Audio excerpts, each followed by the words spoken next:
बोली बोली बाबा सोमेश्वरनाथ की। भोला बाबा से म्यूजिक डायरेक्टर मांगे प्रभु सजाना मांगे।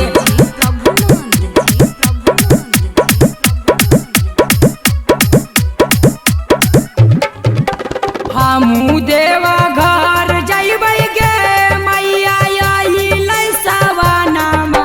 हमू देवा घर जइबै गे मैया यही लैसवानामा। साड़ी कामर ला दे चूड़ी कंगनामा गे। भोला बाबा से मांगे जइबै सजाना मांगे।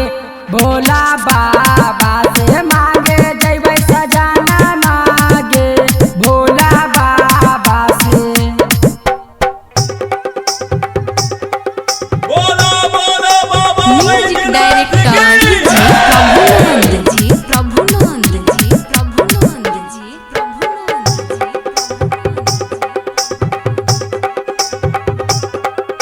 भोला बाबा हकिन मैया सुननी बड़ी दानी गे।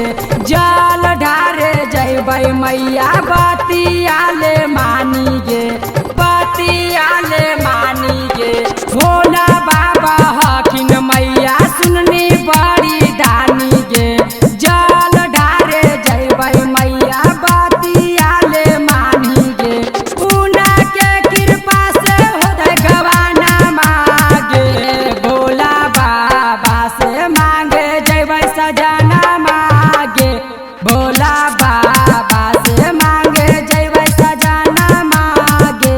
भोला बाबा से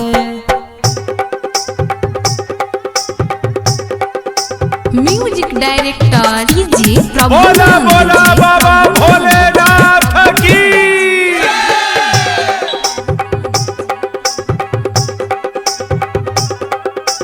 गेरुआ रंग साड़ी मैया ला दे मोर पसीन से।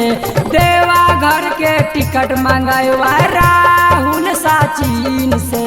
राहुल साचीन से गेरुआ